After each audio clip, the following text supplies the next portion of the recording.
ان الذین کفروا، بے شک وہ لوگ جنہوں نے کفر اختیار کیا، سواء علیہم، ان کے لیے تو برابر ہے، انذرتہم، کہ آپ صلی اللہ علیہ وآلہ وسلم ان کو آخرت کا ڈر سنائیں، ام لم تنذرہم لا یؤمنون، یا آپ صلی اللہ علیہ وآلہ وسلم انہیں آخرت کا ڈر نہ سنائیں، ان کے لیے برابر ہے، لا یؤمنون، وہ ایمان نہیں لے کر آئیں گے۔ اچھا، اس کا یہ مطلب نہیں ہے کہ جو کافر ہے اس کو آپ نے تبلیغ نہیں کرنی ہے۔ تو یہ کتاب ہدایت پوری انسانیت کے لیے، ہدی للناس وبینات من الہدی والفرقان، اس میں امپلائڈ ہے ان الذین کفروا، بے شک وہ لوگ جنہوں نے کفر اختیار کیا ہے، جان بوجھ کے آنکھیں بند کی ہوئی ہیں، جس کو ڈاکٹر اسرار صاحب رحمہ اللہ تعالیٰ بڑی پیاری بات کرتے تھے کہ جو شخص سویا ہوا ہے اس کو تو آپ جگا سکتے ہیں، اور جو آنکھیں بند کر کے لیٹا ہوا ہے اس کو کوئی نہیں اٹھا سکتا، کیونکہ وہ پہلے ہی جاگ رہا ہے، جاگنا چاہتا نہیں ہے۔ تو ایسا شخص جس کے اوپر حق اور باطل واضح ہو چکا ہو، اس کے باوجود وہ جان بوجھ کے کفر کی روش اختیار کرے، اس کے لیے قرآن میں کوئی ہدایت نہیں ہے۔ یہ بڑا خطرناک معاملہ ہے۔ تو اس سے مراد وہ کافر ہے کہ جو حق جاننے کے باوجود جان بوجھ کے اپنی قبیلے کی حمایت کے اندر، اپنے نسلی تعصب کے اندر، یا جیلسی فیکٹر کی وجہ سے، جس طرح یہودی تھے، نبی صلی اللہ علیہ وآلہ وسلم کو ماننے سے انکار کر دیا، وہ سب کے سب اس کیٹیگری میں فال کرتے ہیں۔ ان کے لیے اب آپ ان کو تبلیغ کریں نہ کریں، ان کے لیے برابر ہے، وہ ایمان نہیں لے کر آئیں گے۔ ختم اللہ علی قلوبہم، اللہ نے ان کے دلوں پر مہر لگا دی ہے، سیل کر دی ہے، یعنی سیل ہو گئی، اب کوئی چیز اس کے اندر داخل نہیں ہو سکتی۔ وعلی سمعہم، اور ان کے کانوں پر بھی، وعلی ابصارہم، اور ان کی آنکھوں پر بھی، غشاوۃ، پردہ پڑ چکا ہے، وَلَهُمْ عَذَابٌ عَظِيمٌ، اور ان کے لیے بہت بڑا عذاب تیار کر رکھا ہے اللہ نے۔ وَلِعَوْذُ بِاللَّهِ تَعَالَى اللَّهُمَّ أَجِرْنَا مِنَ النَّارِ، اللَّهُمَّ أَجِرْنَا مِنَ النَّارِ، اللَّهُمَّ أَجِرْنَا مِنَ النَّارِ۔ اچھا، قرآن کا طالب علم جب اس طرح کی آیات پڑھتا ہے نا تو وہ پریشان ہو جاتا ہے کہ بھئی قرآن تو بہت سٹریٹ فارورڈ ہے، اور آپ دیکھ رہے ہیں کہ اللہ تعالیٰ کے مزاج میں وہ چیزیں نہیں ہیں جو آپ کو میٹھے میٹھے وائزین بتاتے ہیں۔ اس لیے میں کہتا ہوں کتابوں کا خدا اور ہے اور بابوں کا خدا اور۔ قرآن بہت سٹریٹ فارورڈ ہے، کیونکہ یہ کلام کرنے والا کون ہے؟ اللہ، بے پرواہ ہے، اور وہ اسی پیشن کے ساتھ بات کرے گا تو آپ بھی اللہ کو سیریس لیں گے نا۔ اور اگر آپ کو یہ کہانی کرائی جائے گی، خیر ہے، جیسے ایک نانی ماں ہوتی ہیں، ایک دادی ماں ہوتی ہیں، تو اللہ تعالیٰ تو نانی اور دادی سے بھی بڑھ کے رحم کرنے والا ہے۔ یہ کہانی، یہ کس آیت میں، کس حدیث میں لکھی ہوئی ہے یہ بات؟ اور میں اس کو پھر اینٹی وینم الزامی جواب کے طور پہ، پھکی کے طور پہ کہتا ہوں کہ اگر یہ نانی دادی اور ماں کے ساتھ آپ اللہ کو تشبیہ دے رہے ہیں اس کی محبت کو، تو کیا یہ نانی دادی اور ماں والی محبت اللہ تعالیٰ کی ابو جہل اور فرعون کے ساتھ بھی ہے؟ تو سارے کہیں گے نہیں۔ تو جو کلمہ پڑھ کے اللہ کے نافرمان اور باغی ہے ان کے ساتھ بھی ہے؟ نہیں۔ جو اللہ کی طرف رجوع لے آئے ان کے لیے، پورے قرآن میں ایک آیت بھی ایسی نہیں ہے کہ جو اللہ کا باغی ہو، رجوع نہ لانے والا ہو، اللہ کہتا ہوں میں اس کو معاف کرنے والا ہوں۔ ہمیشہ یہ ہے کہ جو توبہ کر لے، اپنی اصلاح کر لے، رجوع لے آئے۔ یہ درجنوں آیات ہیں، وہ وقت کے ساتھ آئیں گی، ورنہ تو میں اسی آیت کے اوپر پورا یہ لیکچر ختم کر دوں گا، پھر آپ کا وہ یہ مصحف تو پچھلا تو 9 سال میں ختم ہوا ہے، یہ 18 سال میں بھی ختم نہیں ہونا۔ لیکن جنرل میں بات ضرور کروں گا تاکہ آپ کو ایک کنسیپٹ کلیئر ہو کہ جو باتیں بتائی گئی ہیں بالکل نان سینس باتیں ہیں، اس طرح کا کوئی کنسیپٹ نہیں ہے اسلام کے اندر۔ ایک میرا یوٹیوب پہ کلپ بھی ہے، اللہ کی رحمت سے دھوکہ، وہ آپ کلپ دیکھیں، میں نے اس میں کراس ریفرنس کے طور پہ کئی آیات پیش کی ہیں کہ یہ آپ کو بالکل کہانی کرائی گئی ہے۔ اللہ تعالیٰ اپنے معاملات میں بہت سخت ہے۔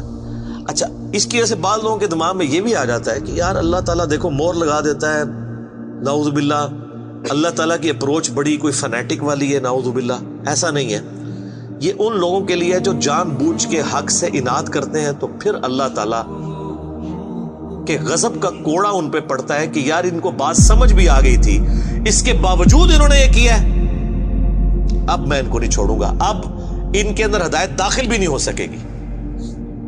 یہ بہت، یعنی اس کو کہتے ہیں پوائنٹ آف نو ریٹرن. اب اس پہ اللہ تعالیٰ کو کوئی پوچھ نہیں سکتا، اس کو اللہ نے بین کیا ہے. لا يسأل عما يفعل وهم يسألون. اللہ کو کوئی نہیں پوچھ سکتا اس نے کوئی کام کیوں کیا. اللہ ہر ایک کو پوچھ سکتا ہے. یہ اللہ کو گلہ نہیں کیا جا سکتا. رب ہے، مالک ہے، اس نے اپنے لیے رول طے کیا کہ بھئی جب پوائنٹ آف نو ریٹرن پہ کوئی بندہ پہنچے گا، سچائی قبول کرنے کے باوجود وہ حق سے اناد کرے گا، اس کو نظر آ جائے گی سچائی ہے، پھر بھی وہ اناد کر دے گا، پھر میں مہر لگا دوں گا. آؤ پھر وقت کا پیغمبر بھی اس کو ہدایت نہیں دے سکتا. انک لا تہدی من احببت ولکن اللہ یہدی من یشاء. اے نبی، جس سے تم محبت کرتے ہو تم بھی اسے ہدایت نہیں دے سکتے. اللہ جسے چاہتا ہے ہدایت دیتا ہے. ہدایت کس کو دیتا ہے؟ والذین جاہدوا فینا لنہدینہم سبلنا. جو لوگ ہماری راہ میں کوشش کریں گے ان کے لیے ہم اپنی راہیں کھولیں گے. اس کائنات کی سب سے ایلیٹ چیز ایمان ہے، جس کے اوپر ہمیشہ کی کامیابیوں اور ناکامیوں کا فیصلہ ہونے والا ہے. تو آپ کیا سمجھتے ہیں کہ آپ کو یہ راہ چلتے فٹ پاتھ پہ گری پڑی مل جائے گی؟ اس کے لیے کوئی ایفرٹ پٹ نہیں کرنی پڑے گی. اور دنیا میں جس چیز کی منفعت چند سالوں کے لیے ہو وہ بھی اتنی ایفرٹ پٹ کرنے کے بعد ملتی ہے، اور جس سے ہمیشہ کی کامیابیاں آپ کا مقدر ہونے والی ہیں، آپ سمجھتے ہیں کہ وہ آپ کو چنگے جی لگ جائے گی، مفت میں مل جائے گی؟ نہیں، ناٹ ایٹ آل.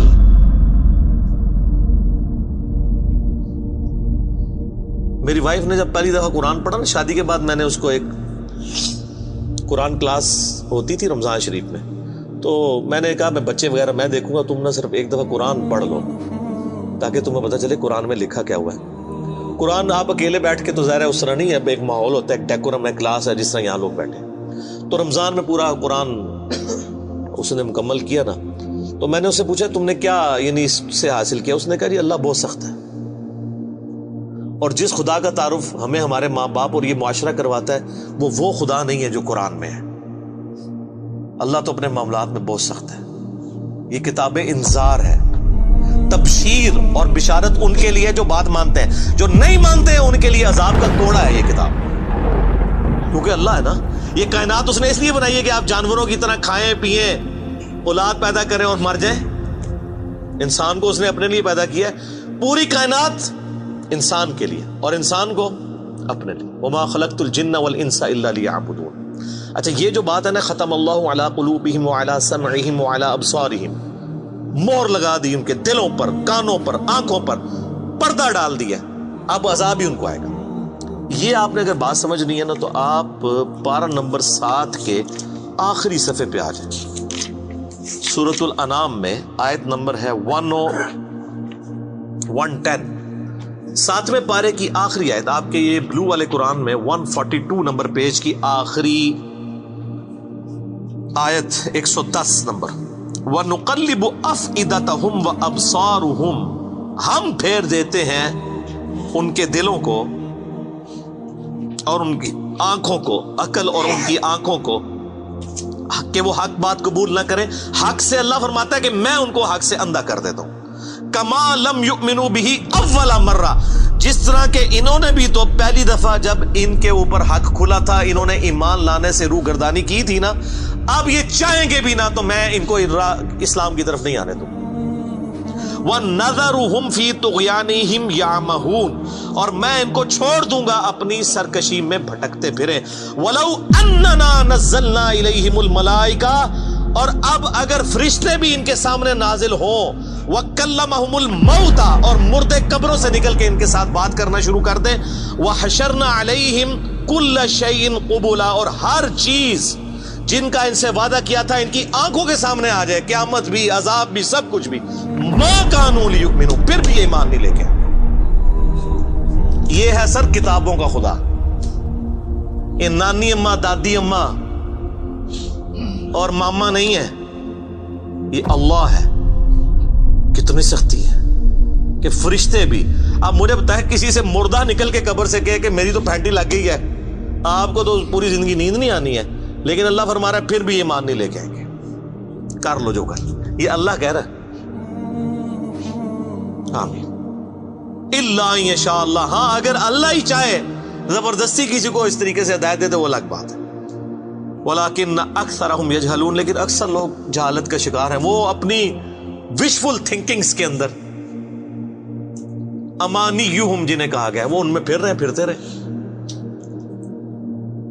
اللہ تعالیٰ اپنے معاملات میں بہت سخت ہے میرے بھائیوں، اللہ کو سیریس لینے کی ضرورت ہے۔ ظاہر ہے اس کائنات کی ایک ہی حقیقت ہے، وہ اللہ ہے، اگر اس کو کوئی سیریس نہیں لیتا تو اللہ تعالیٰ کے لیے کیا ہے؟ وہ تو اپنے نبی سے 3 دفعہ قرآن میں کہلوا رہا ہے، قل انی اخاف ان عصیت ربی عذاب یوم عظیم، اے نبی تم فرما دو کہ بالفرض اگر میں بھی اپنے رب کی نافرمانی کروں تو مجھے خود اس بات کا ڈر لگا ہے کہ بڑے دن کا عذاب مجھے بھی آ پکڑے گا۔ جی سورۃ الانعام، سورہ یونس، سورہ الزمر، 3 سورتوں میں یہ ایک آیت 3 دفعہ آئی ہے۔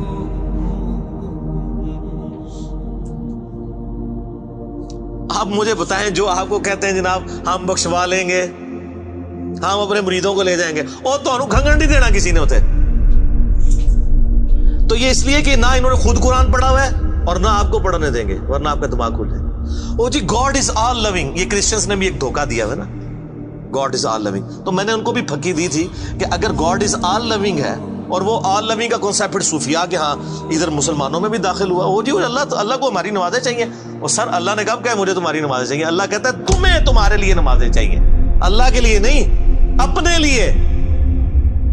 گاڈ از آل لونگ، او آل لونگ اس کے لیے ہے جو اس کا بندہ بن جائے گا، باغی کے لیے نہیں۔ تو پھر میں نے ان کو دنیاوی طور پہ ایک الزامی جواب، اینٹی وینم پھکی دی ہے کہ بتاؤ تمہارے دشمن کی بھی بیوی ہو اگر کوئی، اور اس کے چھوٹے چھوٹے 4 بچے ہوں، کیا تم اپنے دشمن کے لیے خواہش رکھو گے کہ اس کی بیوی چھوٹے چھوٹے 4 بچے چھوڑ کے مر جائے اور اس کے بچے سوتیلی ماں کے ہاتھوں پٹتے رہے، ان کے مینٹل ماڈلز تک بدل جائیں؟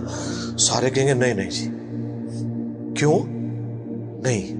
دل پسیجتا ہے۔ اچھا آپ کا دل پسیجتا ہے اور آپ نے ہمیں یہ کہانی کرائی ہے کہ اللہ تعالیٰ ماں سے اتنے گنا اور دادی سے اتنے گنا اور نانی سے اتنے گنا محبت کرتا ہے، تو وہ اللہ روزانہ ہزاروں ایسی عورتوں کو موت کیوں دیتا ہے جن کے 4 چھوٹے چھوٹے بچے ہوتے ہیں؟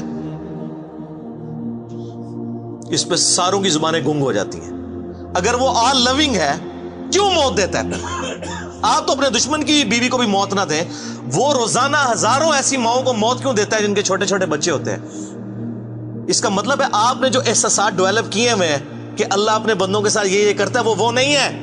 اللہ اپنے احساسات کا اسیر نہیں ہے، اللہ کے وہ جذبات نہیں ہیں جو آپ کے ہوتے ہیں، وہ بے پرواہ ہے۔ ہاں جو اس کا ہو جائے نا اس کے لیے معاملہ الگ ہے۔ وہ صحیح بخاری میں حدیث ہے کہ جس نے میرے ولی کے ساتھ دشمنی کی میرا اعلان جنگ ہے اس کے خلاف، اور انسان میرا قرب نہیں حاصل کرتا مگر فرائض کے ذریعے اور نوافل پہ استقامت کے ذریعے اس لیول پہ پہنچ جاتا ہے کہ میں اس کے ہاتھ بن جاتا ہوں جس سے وہ پکڑتا ہے، میں اس کے کان بن جاتا ہوں جس سے وہ سنتا ہے، میں اس کی آنکھیں بن جاتا ہوں جس سے وہ دیکھتا ہے، میں اس کے پاؤں بن جاتا ہوں جس سے وہ چلتا ہے۔ اچھا ادھر ہی حدیث روک دیتے ہیں صوفیاء اور وہ کہتے ہیں جی وہ خود ہی خدا بن گیا، ایتھوں ہاتھ پائے گا انج ہو جائے گا۔ وہ آگے پڑھو کیا لکھا ہوا ہے، وہ جب اپنے دشمن کے اگینسٹ مجھ سے پناہ طلب کرتا ہے میں اسے پناہ عطا کرتا ہوں۔ اگر وہ اللہ ہی سے پناہ طلب کر رہا ہے تو وہ پھر ہاتھ مارنے جو تو نا یہ ہاتھ بن جاتا ہوں، پاؤں بن جاتا ہوں، کان بن جاتا ہوں، اس سے مراد یہ کہ اس کا اوڑھنا بچھونا پھر میں ہی بن جاتا ہوں۔ قل ان صلاتی و نسکی و محیایا و مماتی للہ رب العالمین، اے نبی تم فرما دو بے شک میری نماز، میری قربانی، میرا جینا، میرا مرنا سب اللہ کے لیے۔ اوڑھنا بچھونا اللہ بن جاتا ہے۔ اس حدیث کے آگے الفاظ ہیں، اللہ تعالیٰ ماتا ہے مجھے کبھی کسی معاملے میں ہچکچاہٹ نہیں ہوتی سوائے ایک معاملے کے کہ جب مجھے اپنے کسی مومن بندے کو موت دینی پڑتی ہے۔ اللہ کہتا ہے میں بھی اس پہ ریلیکٹڈ ہوتا ہوں، کیوں؟ میرا بندہ موت کو ناپسند کرتا ہے۔ ظاہر ہے موت تو کسی کو بھی پسند نہیں ہے، انسان زندہ رہنا چاہتا ہے، اور یہ اللہ نے انسان کی کوالٹی رکھی ہے کہ اسے زندہ رہنے کی خواہش ہے۔ اسی لیے اولیاء اللہ بھی جب خطاب کر رہے ہو نا وہاں پہ سپیکر پھٹ جائے تو وہ بھی یوں کر جاتے ہیں، لا حول علیہم ولا ہم یحزنون۔ کیوں کرتے ہیں؟ یہ نیچرل اللہ نے رکھا ہوا ہے۔ کسی اولیاء اللہ کو کہنا یہ سامنے یہ بٹ صاحب کے پاس جو بندوق بڑی خطرناک سی انہوں نے تانی ہوئی ہے، کسی اولیاء اللہ کو کہنا پڑھ لے کلمہ میں چلان لگاؤ، تو آپ دیکھ لیں اس کی کیا حالت ہوگی۔ یہ اللہ نے نیچرل رکھا ہوا ہے۔ موت تو اللہ فرماتا ہے کہ میں بھی ریلیکٹڈ ہوتا ہوں، وہ اپنی موت کو ناپسند کر رہا ہوتا ہے اور میں اسے موت دے کے اپنے پاس لانا چاہتا ہوں۔ پھر کیا ہوتا ہے؟ پھر تو وہ قرآن پاک میں سورہ آمین و سجدہ میں ہے نا کہ ایسے لوگوں میں پھر فرشتے نازل ہوتے ہیں، ان کو بشارت دیتے ہیں موت کے وقت. اور پھر سنن ابی داؤد میں، سنن نسائی میں بڑی ڈیٹیلڈ احادیث ہیں کہ جب ایمان والے کی موت کا وقت قریب آتا ہے تو باقاعدہ اس کو آمادہ کیا جاتا ہے کہ وہ خود کہے کہ میں مرنا ہے. وہ جب سب کچھ دیکھتا ہے وہ کہتا ہے ٹھیک ہے جان دو، پہلے نہیں کہتا جان دو. بڑا مشکل کام ہے. پہلے کہنا کہ جان دو تو حضرت موسیٰ علیہ السلام تھپڑ کیوں مارتے ہیں اسرائیل کو؟ میرا وہ بھی کلپ چڑھا ہے نا، بخاری مسلم میں حدیث ہے جو. تو یہ بہت سینسٹیو ایشو ہے. اللہ تعالیٰ کے بارے میں آپ اپنے دماغ کھول لیں. یہ آپ وہ کتاب کھول رہے ہیں جو بابوں کی لکھی ہوئی نہیں ہے کتاب، یہ اللہ کی نازل کردہ کتاب ہے. اس کو اسی طریقے سے سمجھنا ہے. شروع میں ہی آپ کا کانٹا نکل جائے گا تو آپ کو آگے قرآن سمجھنا آسان ہوگا. اللہ کے مزاج کو سمجھنا ہے آپ نے، اور یہ دماغ میں بات طے کر لینی ہے کہ بابوں کا خدا اور ہے اور کتابوں کا خدا اور. یہ آپ جو پڑھ رہے ہیں نا، یہ وہ خدا ہے جس کا تعارف محمد رسول اللہ صلی اللہ علیہ وآلہ وسلم نے آپ کو کروایا.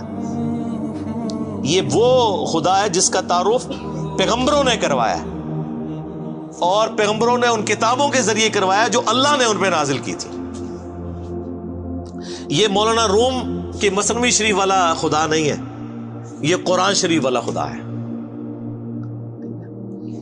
وہ کہتے ہیں وہ مثنوی مولانا روم جو ہے وہ فارسی کا قرآن ہے. استغفر اللہ تو بولی ایڈیاں کہانیاں، ایڈے جھوٹ، اتنی انبیاء کی گستاخانہ واقعات اس کے اندر ہیں، اور اس کو کہتے ہیں فارسی کا قرآن ہے. سر فارسی کا قرآن وہی ہوگا جو قرآن کا ترجمہ فارسی میں شاہ ولی اللہ دہلوی نے کیا ہوا ہے.